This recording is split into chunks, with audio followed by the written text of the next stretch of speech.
Los Angeles, ville de succès, de superficiel et de lumière, lieu de naissance de nos plus grands artistes, destination phare de nos influenceurs préférés, Los Angeles répond à tous nos fantasmes. Ville d'inspiration, de création. Ici, l'imagination est débordante, ce qui en fait une ville extrêmement convoitée. Mais avec une telle popularité, quel est le coût de la vie à Los Angeles en 2022 ? Hello! On est dimanche, il est à peu près 9h30 je pense, je suis prête à aller courir. Aujourd'hui en fait le thème de la vidéo, vous allez me suivre dans ma journée, mais je vais aussi et surtout vous parler du coût de la vie à Los Angeles. Donc la première étape, on va aller courir. Deuxième étape, on va aller faire les courses. Comme ça je vais pouvoir vous montrer un peu combien ça coûte de faire ces courses ici. Donc voilà.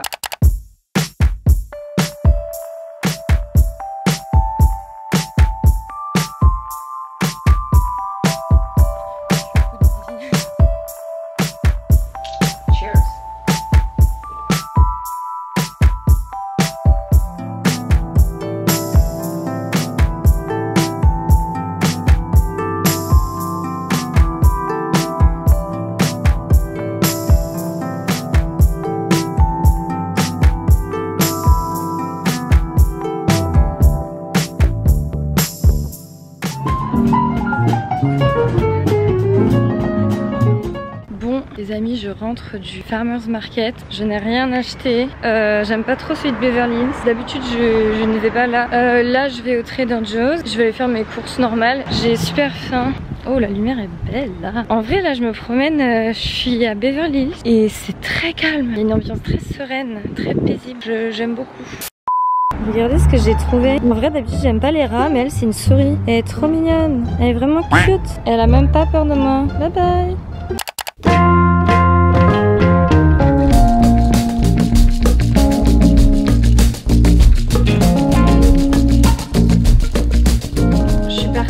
En fait, je suis à côté de mon frigo et je vais pouvoir vous montrer un peu les courses que j'ai fait pour que vous ayez un peu une idée du prix. Donc, prenons la note. En tout, j'en ai eu pour 48$ et 17 centimes. Pour que vous ayez un peu une idée des prix. On a tout d'abord les pâtes.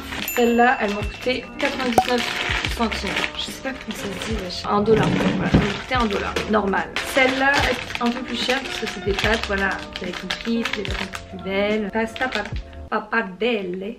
Ça m'a coûté 2$. Ça, le baby care, 2,49$. Pour l'instant, c'est pas choquant. Enfin, je pense pas, hein. Dites-moi, parce que si ça se trouve, je suis déconnectée, que je n'ai plus de notion de l'argent. J'ai acheté des œufs, 2,49$. L'avocat, ça, c'est un bon curseur pour savoir. 2,49$. Ah oui, là, on passe sur du un peu plus cher, mais en France, je crois que c'est le même prix. À Paris, en tout cas. Les pommes, 1,58$ pour les deux. Kombucha, ça, je sais. Kombucha 2,99$. Après, ce qui est traquenard, c'est que moi en vrai là je bois pas de jus d'orange, de jus de pomme, de lait, ni rien. Ajoutez-le dans votre budget. La quinoa 3,99$. Le citron, ça c'est 69 centimes. Les champignons, ces petits mushrooms là, 2,49$. En France, je sais que les champignons de Paris au Monoprix, une petite boîte comme ça peut coûter qu'1€. Ça, je sais que les produits, ils m'ont coûté un bras. Enfin, un bras. Je pense pas qu'ils m'ont coûté si cher que ça. 2,49$. Les courgettes, 3,49$. Les baby carottes, 1,69$. Les dattes, 4,99$. Le tofu, 1,79$. Ça, les gars, ça c'est génial. 8,99$. Ok, c'est cher. En fait, c'est un mélange de fruits de mer, des crevettes, du calamar, des scallops. Ça me fait 5 repas. Et enfin, le houmous de 69. Je pense que je tire jusqu'à jeudi vendredi au moins avec tout ça. Moi je pense que je dépense par semaine en courses, je dois être entre 50 et 80$. Parce que il y a toujours des petits rachats par-ci par-là. Du pain, regardez le pain la semaine, il y a 2-3 semaines j'avais fait une vidéo, une semaine dans mon assiette. Le pain je l'avais payé 7$. On est quand même sur des prix qui peuvent varier en fonction des ingrédients et aussi surtout en fonction des magasins. Il y a vraiment plusieurs grandes chaînes ici à Los Angeles. Erewhon, ça c'est le plus cher. Après on a Sprouts qui je trouve aussi cher. J'irai jamais faire mes courses tous les jours là-bas, sachant qu'on trouve vraiment pas tout. En plus une fois j'étais allée, je voulais juste du sucre normal et ils me disaient non c'est pas healthy le sucre, on a juste du sucre de canne. J'étais en mode vous foutez de ma gueule. Après il y a Ralph, ça se fait. Ralph c'est ok, je pense que c'est plus cher que Trader Joe's. Il y a Whole Foods c'est cher aussi, c'est plus lié européen apparemment. Je suis allée qu'une fois je crois. C'est pas aussi cher qu'Erewhon mais c'est quand même cher. Donc en vrai Trader Joe's c'est bien hein. Et le Farmers Market pour acheter vos petits légumes. Donc voilà. Voilà un peu pour la partie nourriture. D'abord là, je vais me faire manger parce que mon cerveau... 14h45, j'ai toujours pas déjeuné.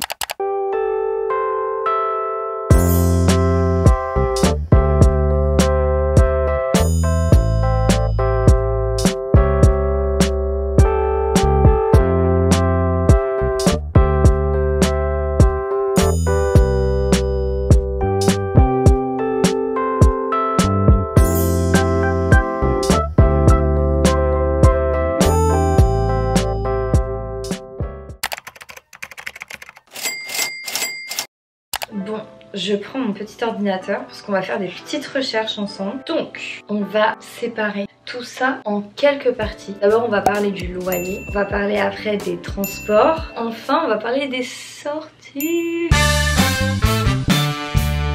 Donc pour le loyer, il faut savoir que le loyer à Los Angeles c'est du délire, j'ai jamais vu ça de ma vie. Du coup le prix il va varier en fonction de plusieurs points. En premier il va varier en fonction de votre localisation. Après il va varier en fonction de si vous allez partager votre chambre ou non. Vous voulez votre propre salle de bain et aussi si vous voulez que votre chambre elle soit déjà meublée en arrivant. Moi je voulais un peu séparer en 4 zones. Pour moi les plus importantes en vrai à Los Angeles. Premier Santa Monica, Venice. Deuxième quartier c'est Westwood. Après on a Downtown. Bon, j'ai jamais mis un pied là-bas le jour. Et je sais qu'il y a de très bons quartiers à Downtown. Je sais qu'il y a des quartiers sympas. Instinctivement je suis pas allée. Beaucoup de gens m'ont dit qu'il ne fallait pas y aller. Et enfin, le meilleur quartier de Los Angeles je dirais c'est West Hollywood, Beverly Hills. Pour vous parler du prix. Premier, je suis obligée de vous montrer ma chambre. Donc moi je vis avec 3 autres roommates. Isaac, Josh et Corinne. Avant on avait Cameron, mais Cameron est parti. Je peux vous faire un tour. Je vous avais déjà fait un petit tour. Hein.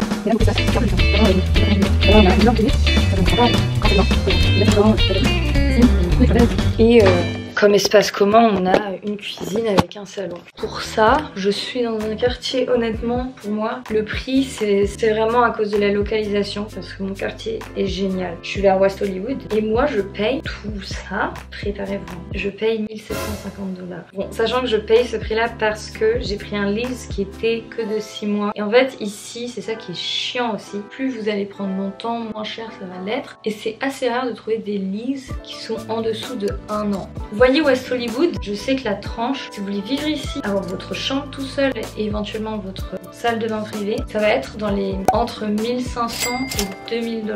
Et Beverly Hills aussi, c'est dans ces prix-là. Donc, après, alors il faut savoir que pour trouver un appartement ici à Los Angeles, le plus pratique pour moi, c'est là où j'ai trouvé mon appart d'ailleurs, c'est aller sur Craigslist. On va maintenant regarder pour Downtown. Donc là, direct, on baisse de prix. Home for rent in Downtown. Là, on en a une. C'est une private room et shared bathroom. C'est-à-dire que vous partagez votre salle de bain. Là, on est dans les 900 $. On a dans les 875 $, 900 $, 1125 $.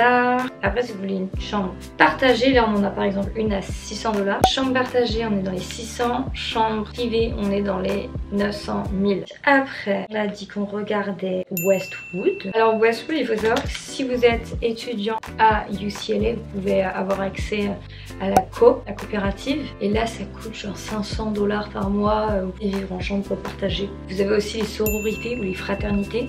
Et là, ça va être les 600 $ par mois, je crois. Vous avez aussi une chambre partagée. En vrai, c'est un très bon deal sororité et fraternité parce qu'on vous donne accès à une cantine. C'est quand même bien organisé, c'est assez safe. Donc voilà, après si vous n'êtes pas étudiant et que vous voulez quand même habiter à Westwood, je dirais qu'on est dans les 1500 $ la chambre privée quand même. Et là à Westwood, je sais qu'il y a énormément de grands appartements avec des gyms, des piscines. Faut compter je pense dans les 1600 $. Et après Santa Monica, là par exemple on est Furnished Private Bathroom. Moi je pense que c'est plus dans les 1600. On voit pas mal dans les 1600. On en a dans les 1002, 1004, ouais, pour Santa Monica on est dans les 1005. Il faut aussi faire attention, c'est dans le prix, il y a inclus avec utilities ou sans utilities. Alors si vous devez payer utilities, bah, vous avez rajouté 50 $ pour le wifi, 50 $ pour l'eau, l'électricité. Alors niveau transports. Los Angeles, quasiment tout le monde a une voiture. Il n'y avait pas de voiture, c'est un peu la galère et moi je n'ai pas de voiture. Les transports en commun ils ne sont pas bons, c'est pas pratique du tout. Les prix des bus, pour un aller 1,75 dans un bus local. Ensuite on a les bus rapides et là on paye que 1 $. Et apparemment il y a un autre type de bus qui s'appelle le bus rapide transit. Et on a aussi le métro. Et je crois que le prix du métro c'est aussi 1,75. Si vous voulez acheter une voiture, apparemment vous pouvez trouver une voiture pour 4-5 000 $ ici. Après le prix du gaz, de l'essence, il a énormément augmenté. Price of gallon Los Angeles. Le prix du gallon, 6 $ pour régular, 6,6 $ pour diesel. Comme j'ai pas de voiture, je prends beaucoup le Uber. Je prends en fait dès que la nuit tombe. Si vous voulez rentrer de boîte de nuit à 2 h du matin, le prix est atroce. Vous voulez rentrer de downtown à West Hollywood, ça va être 50 $, alors qu'en journée ou un peu plus tôt, vous payez 20 $. Et pour un peu vous donner une ordre de grandeur, quand je vais à Westwood, j'en ai pour entre 10 et 12 $. De West Hollywood à Santa Monica, quand je suis pas en ordre de prendre, j'en ai pour 20 $. Et enfin, le Uber, ça débouche sur... qui pour moi, c'est celle qui fait le trou. Le trou dans votre porte-monnaie, c'est les sorties, la vie sociale, les cafés, toutes les dépenses en fait accessoires. J'ai jamais vu des prix comme ça de toute ma vie. Je pense que quand je vais rentrer en France, je vais être choquée. Si vous voulez boire un verre, comptez 17 $. Les bières, je pense qu'elles descendent à 10 $. Encore. Ça dépend. En fait, ça dépend où vous allez. Quand vous allez au restaurant, on va faire un test. On va aller sur le site de mon restaurant préféré, vous savez, le Toast and Bakery Café. Donc par exemple, si vous voulez vous prendre un starter, et ça c'est un restaurant normal. Par exemple, je vais me prendre des chips et guacamole. On en a pour 13,95. On va après se prendre un avocado toast, disons, 16,95. Et disons que j'ai envie de me prendre mon matcha latte avec. Ouais, y a pas. Le matcha latte, je sais qu'il est à 7 $ chez eux. Là, on est déjà à 40, non à 38 $. Là, vous vous dites bon, en vrai, qu'est-ce que tu nous dis? C'est les prix de Paris, quoi, clairement. Mais ce que vous ne savez pas, c'est que dans ce prix-là, vous n'avez pas compté les taxes. Les taxes, je crois qu'elles varient en fonction des restaurants. Vous pouvez avoir aussi du service fee en plus. California, ils disent qu'on est entre 7,25% et 10,25%. Donc, disons qu'au Toast Bakery Café, imaginons que ce soit 10% de taxes. 38 fois 10 divisé par 100. Donc 4 $ en plus de taxes. Donc déjà notre 38 il passe à 42. Et en plus de ça, ce qu'il faut payer les tips. En restaurant, s'il y a un vrai service qui se fait, vous mettez au moins 18%. Donc 42 fois 18 divisé par 100. Donc ça fait 7,56 pour moi. J'ai passé de 42 à 50. Voilà. Alors que mon plat à la base il coûtait 38. Je suis choquée là en faisant les comptes. Il y a une chose qu'il faut que vous sachiez, c'est que la vie sociale ici à Los Angeles, ça coûte cher. Je crois que c'est tout. Je crois qu'on a fait le tour. Je voulais juste bien préciser que là je vous parle de tout ça vis-à-vis de mon point de vue. Évidemment, je pense que vous pouvez vivre pour moins cher. Moi, je dirais que pour vivre ma vie pleinement, sans parler de shopping, je pense que mes dépenses sont entre... je dépense 900 $ par mois. Plus le loyer, 1550 plus 900 $. On est à 2650. Si vous considérez déménager à Los Angeles, faire un échange ou quoi que ce soit, il faut avoir en tête ce chiffre. Voilà. J'espère que cette vidéo vous a plu. Je pense que je vais l'arrêter ici. Ciao ciao.